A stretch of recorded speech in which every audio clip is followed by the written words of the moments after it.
Bonjour, cette petite chaîne YouTube a été spécialement faite pour les débutants en comptabilité. Vous y retrouverez des vidéos qui vous expliqueront de manière simple les essentiels de la comptabilité.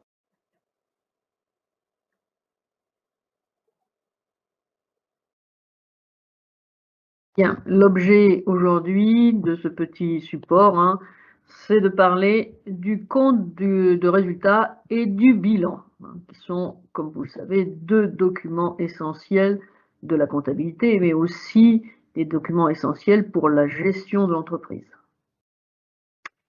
Ces documents sont donc élaborés par la comptabilité générale. Ils font partie des documents de synthèse, ce qu'on appelle les documents de synthèse, qui sont élaborés au minimum une fois par an, chaque année, par la comptabilité. Ce sont des documents obligatoires légalement, donc chaque entreprise a l'obligation d'élaborer un compte de résultat et un bilan au moins une fois par an. Il faut savoir que les entreprises plus importantes élaborent ces deux documents plusieurs fois par an, soit 2 fois par an, soit une fois par trimestre, voire même pour certaines une fois par mois. Parce que ce sont des documents qui sont vraiment utiles et nécessaires à la gestion de l'entreprise. Les deux documents se complètent. Le compte de résultat concerne plutôt l'activité de l'entreprise au quotidien, son exploitation, alors que le bilan, lui, concerne plutôt le patrimoine de l'entreprise, c'est-à-dire ses propriétés, et également ses moyens de financement, comment l'entreprise a financé son patrimoine, justement. Parlons d'abord du compte de résultat. Donc, on l'a dit, c'est un document obligatoire. Il fait partie de ce qu'on appelle les documents de synthèse. Le compte de résultat s'intéresse à l'activité de l'entreprise, à son exploitation pendant ce qu'on appelle l'exercice comptable, avec un début et une fin. Exercice comptable qui correspond la majeure partie du temps à l'année civile, mais pas forcément.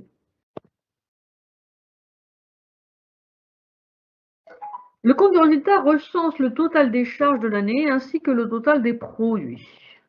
Alors voyons justement ce que sont les charges et puis ensuite les produits. Parlons des charges d'abord. Donc les charges, c'est tout ce qui est nécessaire à l'activité de l'entreprise, mais qui ne s'inscrit pas dans la longue durée, comme un investissement par exemple. Un investissement n'est pas considéré comme une charge en comptabilité. Donc une machine qu'achète l'entreprise, ce n'est pas une charge, c'est un investissement. On verra tout à l'heure comment on appelle ça en comptabilité. Donc les charges, c'est tout ce qui est nécessaire à l'activité de l'entreprise, mais qui ne s'inscrit pas dans la durée. Donc, qu'est-ce que c'est par exemple concrètement, on va trouver dans les charges, on va trouver les charges de personnel, qui sont probablement la charge la plus importante pour une grande majorité d'entreprises. On trouve également des achats de matières premières, les achats d'énergie, etc. Pour schématiser, on peut dire que les charges enregistrent un appauvrissement de l'entreprise. Faisons dès maintenant bien attention à faire la distinction entre charges et dépenses. Les étudiants, mais aussi les salariés, les chefs d'entreprise, confondent souvent ces deux notions. Ce sont des notions différentes en comptabilité. Ce sont des opérations, même très précisément, distinctes. La charge va la plupart du temps donner lieu à une dépense, qu'on appelle également un décaissement. Mais la charge et le décaissement représentent en comptabilité deux opérations bien distinctes. La charge, c'est une opération que l'on enregistre au moment de la facture, au moment où on enregistre la facture, donc pas forcément au moment de la paye. On va enregistrer par exemple une facture d'un fournisseur qui concerne l'achat de matières premières à la date d'aujourd'hui. Voilà, la charge est donc enregistrée aujourd'hui. Par contre, à la suite d'un accord avec le fournisseur, on a peut-être un délai, on va dire, peut-être on en a jusqu'à la fin du mois pour régler cette facture. À ce moment-là, à la fin du mois, il faudra donc enregistrer le paiement de cette facture, le décaissement, la dépense. Donc ça serait une deuxième opération en comptabilité qui sera enregistrée uniquement au moment où elle aura lieu, c'est-à-dire, dans mon exemple, à la fin du mois. Donc, attention, la charge et la dépense, le décaissement, sont deux opérations distinctes en comptabilité. Bien sûr, elles sont liées, mais elles sont distinctes. Voyons maintenant les produits, puisqu'on a dit que dans le compte de résultat, on trouvait les charges et les produits. Attention, là aussi, problème de vocabulaire. Le produit, ce n'est pas ce que l'on entend habituellement dans le langage courant. Hein. Dans le langage courant, quand on parle de produits, les produits d'une entreprise, on parle des produits fabriqués par l'entreprise, par exemple, c'est-à-dire les articles, hein, les articles commercialisés par l'entreprise. En comptabilité, c'est pas du tout ça. Hein, c'est pas du tout ça. Donc, qu'est-ce que c'est les produits en comptabilité, hein? Et on parle essentiellement des ventes, en fait. Hein. Les produits, ben, ça va être essentiellement les ventes. Alors, en fonction de l'entreprise, ça pourra être des ventes de marchandises, des ventes de produits finis, des ventes de prestations de services. C'est-à-dire, en fait, on va parler de chiffre d'affaires. Donc, ce qu'on appelle le produit en comptabilité, ben, c'est essentiellement le chiffre d'affaires. Pour schématiser, on peut dire que les produits enregistrent les enrichissements de l'entreprise. Là aussi, hein, comme tout à l'heure pour les charges, faites bien attention, hein, ne confondez pas produits et recettes. Hein. Là aussi, on va avoir deux opérations bien distinctes, même si elles sont reliées entre elles. Hein. Le produit va la plupart du temps donner lieu à une recette, hein, ou un encaissement, mais le produit et l'encaissement représentent en comptabilité deux opérations bien distinctes. On va enregistrer le produit lorsque l'on enregistre, lorsqu'on fait la facture au client en l'occurrence. Hein. Donc lorsqu'on enregistre la facture client, on enregistre le produit, d'accord, mais la dépense, la recette, en l'occurrence la recette, ne sera enregistrée qu'au moment où le client paiera. Hein. Si on a un accord particulier avec ce client, le client pourra payer, ben, par exemple, à la fin du mois, là aussi. Hein. Donc, vous voyez bien que le chiffre d'affaires va s'enregistrer au moment où on imprime et on enregistre la facture, c'est-à-dire aujourd'hui. Hein. La recette, le paiement de cette facture ne sera enregistré que 2 semaines, 3 semaines plus tard, ben, lorsqu'on interviendra le paiement du client. Donc, deux opérations bien distinctes en comptabilité en ce qui concerne l'enregistrement du produit, c'est-à-dire la vente, et l'enregistrement du paiement. On va ensuite déterminer grâce à ça le résultat de l'exercice. Le résultat de l'exercice, c'est quelque chose, une notion que vous connaissez déjà, hein, vous l'avez en particulier utilisé pendant le business game. Donc le résultat, c'est une information que l'on calcule. Hein. Et comment se calcule-t-elle? Elle se calcule en faisant la différence entre le total des produits d'un côté et le total des charges enregistrées pendant l'année. Donc on enregistre au fur et à mesure de l'année les charges, on enregistre au fur et à mesure les produits, c'est-à-dire le chiffre d'affaires de l'année. À la fin de l'année, on totalise l'ensemble de notre chiffre d'affaires, on totalise l'ensemble de nos charges, on calcule la différence entre les deux. La différence, c'est ce qu'on appelle le résultat. Donc, quand on vous parle du résultat de l'exercice, souvenez-vous que c'est quelque chose de calculé. C'est un calcul, c'est le résultat d'un calcul. Une fois qu'on a calculé ce résultat, ben, on obtient soit un montant positif, soit un montant négatif. Si on obtient un montant positif, c'est ce qu'on appelle un bénéfice. L'entreprise a donc réalisé un bénéfice. À l'inverse, si le résultat de ce calcul nous donne un résultat négatif, hein, ça veut dire que l'entreprise a réalisé une perte pendant l'exercice comptable.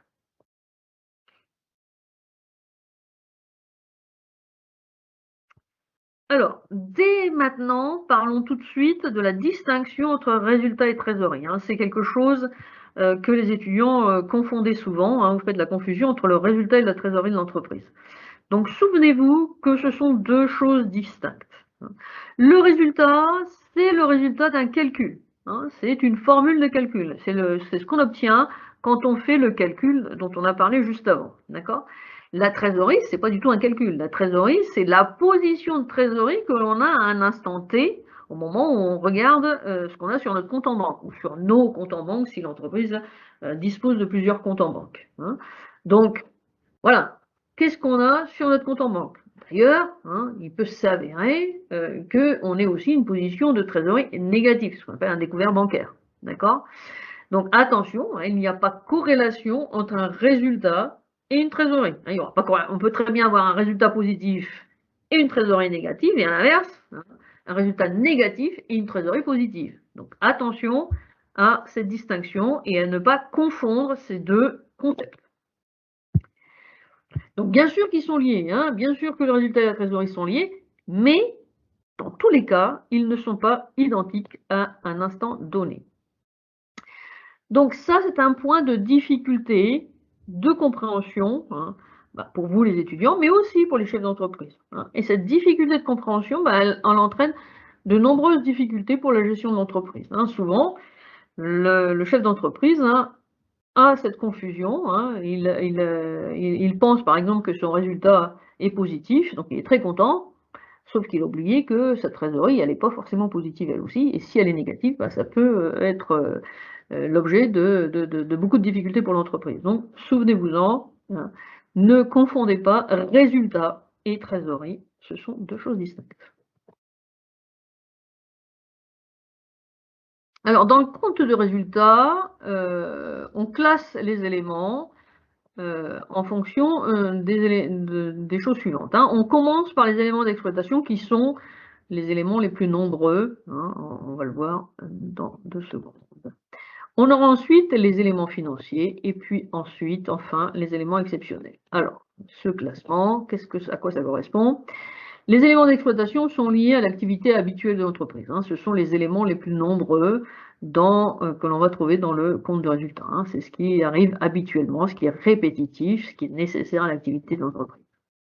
Les éléments financiers, ce sont les éléments qui sont liés essentiellement aux intérêts, les intérêts qu'on peut payer sur des emprunts ou les intérêts que l'on peut payer sur des découverts bancaires, par exemple, hein. Mais c'est exclusivement, hein, des opérations liées à des intérêts. Et puis on va trouver également des éléments exceptionnels qui, vous l'avez bien compris, hein, sont liés à des opérations non habituelles et non répétitives. Voilà, une première schématisation du compte de résultat. Donc nous,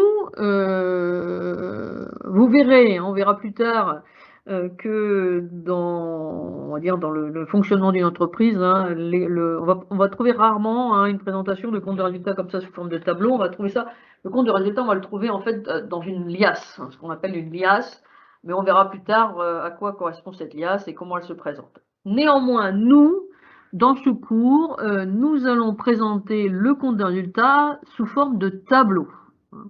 Sous forme de tableau, avec les charges à gauche et les produits à droite. Alors attention, hein, c'est une présentation extrêmement formalisée, hein. On ne peut pas choisir de dire tiens, je vais mettre les produits de l'autre côté. Non, hein. C'est comme ça. Vous présentez les charges à gauche et les produits à droite, hein. Ensuite, vous allez classer les éléments que vous allez trouver. Donc d'abord, on l'a dit, les éléments d'exploitation, ensuite les éléments financiers et puis les éléments exceptionnels. Une fois que vous avez classé tous ces éléments, vous allez faire des sous-totaux. Un sous-total des charges à gauche, sous-total des produits à droite. Et vous allez comparer le sous-total que vous avez obtenu de chaque côté.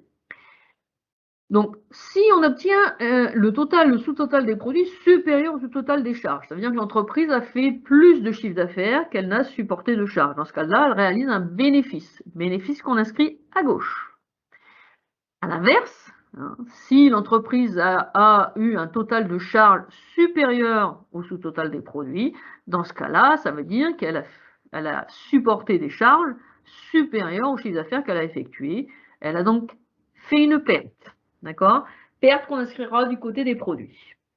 Alors, pourquoi on inscrit le bénéfice du côté des charges? Pourquoi on inscrit la perte du côté des produits? Tout simplement pour respecter l'équilibre comptable du compte de résultat, qui est que le total général des charges que l'on a en dessous doit être systématiquement toujours égal au total général des produits. D'accord? Donc, pour faire ça, comment on fait? On fait sous-total des charges plus bénéfice égale total général, hein.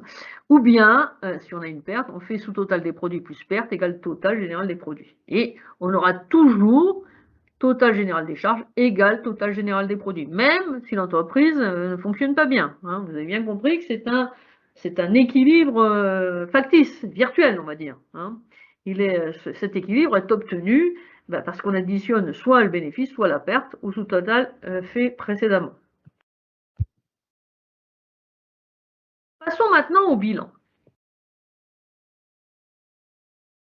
Donc le bilan vient compléter le compte de résultat, hein. On a vu que le compte de résultat, c'était un document qui s'intéressait plutôt à l'activité de l'entreprise. Le bilan, lui, s'intéresse plutôt au patrimoine de l'entreprise. Hein, c'est plutôt un document historique. Donc, on vous dit que la situation de l'entreprise est périodiquement résumée dans un tableau qu'on appelle un bilan. Donc, je vous l'ai dit, hein, c'est une photo du patrimoine de l'entreprise à un moment donné. La période qui sépare deux bilans s'appelle un exercice comptable. La date à laquelle on effectue le bilan, bah, c'est la date d'inventaire, ou bien on l'appelle aussi la date de clôture de l'exercice. On peut schématiser en disant que le bilan reflète la situation financière de l'entreprise.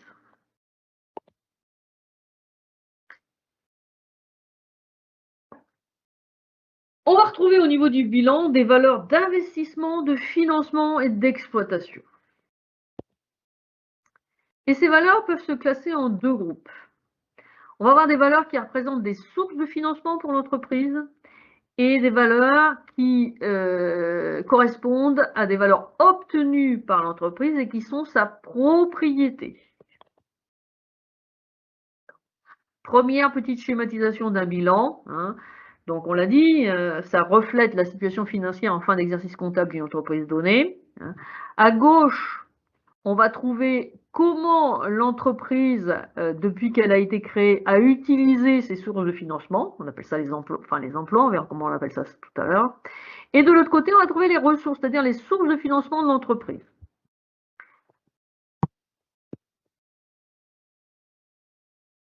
Donc, le bilan, nous aussi, hein, nous allons travailler avec un bilan qui va se présenter sous forme de tableau, avec deux parties, elles aussi parfaitement équilibrées. La partie gauche va s'appeler l'actif du bilan. Elle représente tout ce que l'entreprise possède et tout ce qu'on lui doit. Hein. Quand on dit tout ce qu'on lui doit, on va trouver en particulier ce que les clients lui doivent. Hein. On dit que l'entreprise possède une créance sur ses clients, possède des créances clients. La partie droite s'appelle le passif du bilan. Ça reflète les moyens de financement obtenus par l'entreprise depuis sa création pour acquérir justement ses possessions, c'est ce qu'elle possède. Donc, le passif, ça indique les ressources de l'entreprise et l'origine des capitaux mis à sa disposition, et l'actif représente l'utilisation qui est faite de ces ressources obtenues par l'entreprise. D'accord ? Voilà une schématisation donc de ce bilan sous forme de tableau. Lui aussi, effectivement, dans la réalité, on verra que ça se présente sous forme de liasse qui est un petit peu différente de ce tableau, mais nous, on va essentiellement travailler avec ces tableaux, hein, ce tableau équilibré. Donc, actif, passif. Hein. Au passif, on va donc trouver les sources des financements du patrimoine de l'entreprise. Et à l'actif, on va trouver comment l'entreprise a utilisé ses sources de financement. Elle a utilisé ses sources de financement pour faire l'acquisition d'immobilisation, pour s'acheter des stocks, pour en même temps, hein, grâce à ces sources de financement, elle peut accorder des créances clients, du délai de paiement à ses clients, puis elle dispose éventuellement d'une trésorerie. D'accord ? Quelles sont les sources de financement d'une entreprise? Eh bien, les capitaux propres, ce qu'on appelle les capitaux propres, le capital, on verra tout à l'heure en détail ce que c'est que le capital. Dans les capitaux propres, on va trouver aussi le résultat qui est généré par l'entreprise à la fin de son exercice comptable. Hein, ça vient augmenter ou diminuer, hein, selon qu'il est positif ou négatif, les capitaux propres de l'entreprise.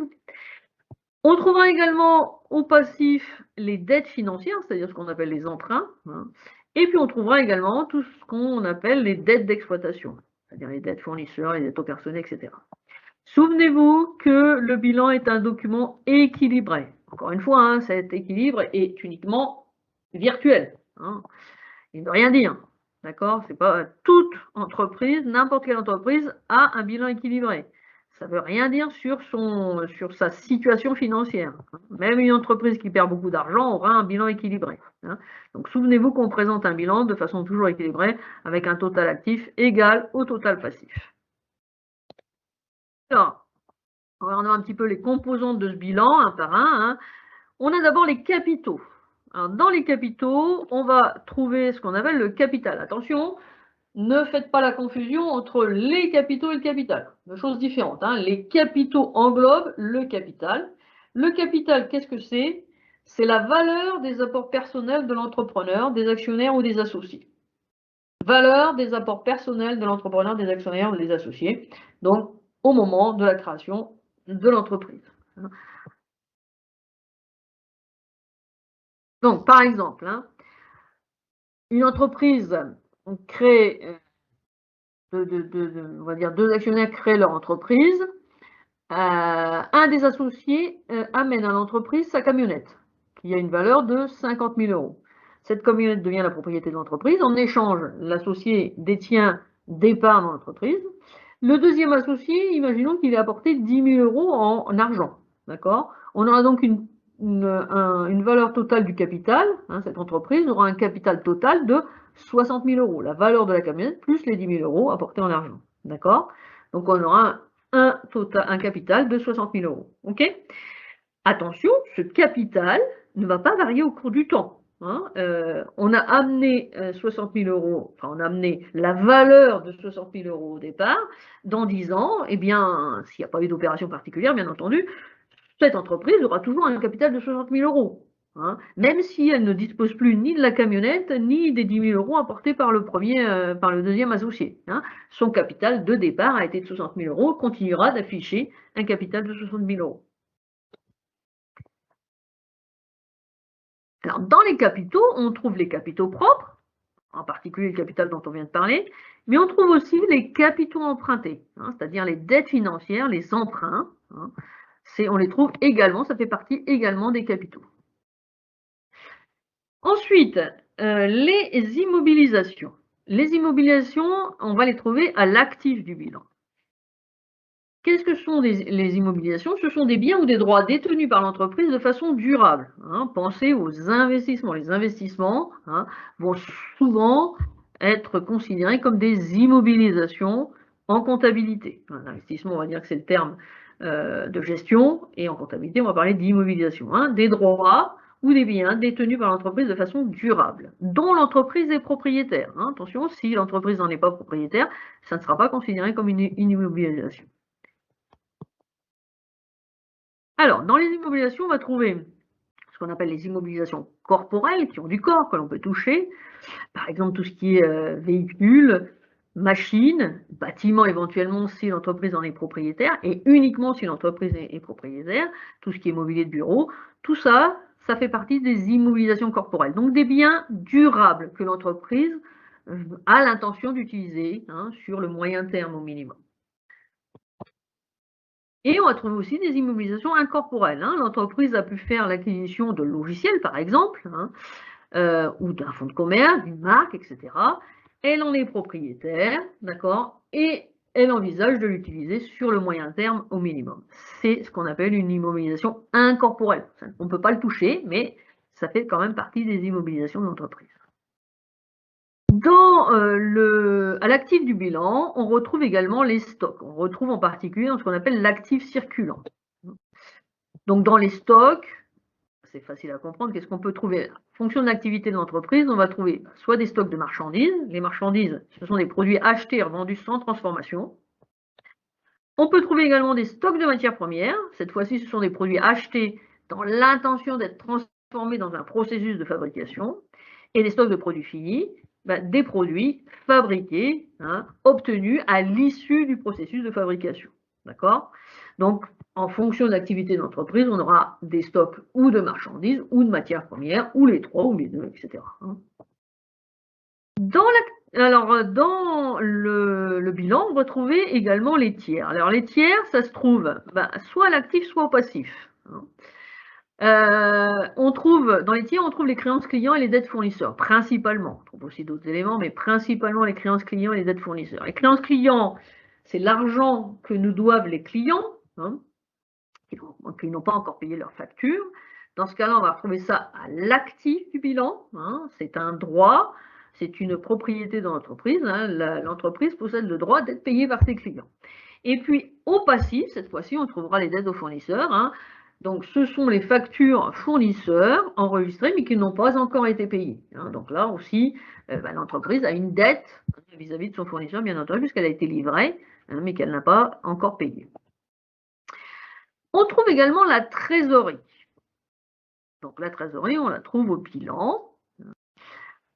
Donc très important, hein, ne confondez pas la trésorerie et le capital, hein. Rien à voir. Rappelez-vous, le capital, c'est ce qui a été apporté par les actionnaires, c'est la valeur de ce qui a été apporté par les actionnaires à la création de l'entreprise, d'accord? C'est pas forcément de l'argent, on a vu tout à l'heure l'exemple de la camionnette, hein. Alors que la trésorerie, c'est l'argent dont on dispose au moment où on fait le bilan, hein, au moment où on l'établit, dont dispose l'entreprise au moment où on l'établit, d'accord? Donc la trésorerie, lorsque l'entreprise dispose d'argent sur ses comptes en banque, ça va se situer à l'actif du bilan. À l'inverse, hein, si l'entreprise a découvert sur son compte bancaire, elle a un découvert bancaire, bah, ça va s'inscrire au passif du bilan. Donc les trésoreries regroupent la banque et la caisse, hein, bien entendu, qu'on appelle, c'est donc l'argent, on appelle ça également les disponibilités ou les liquidités de l'entreprise.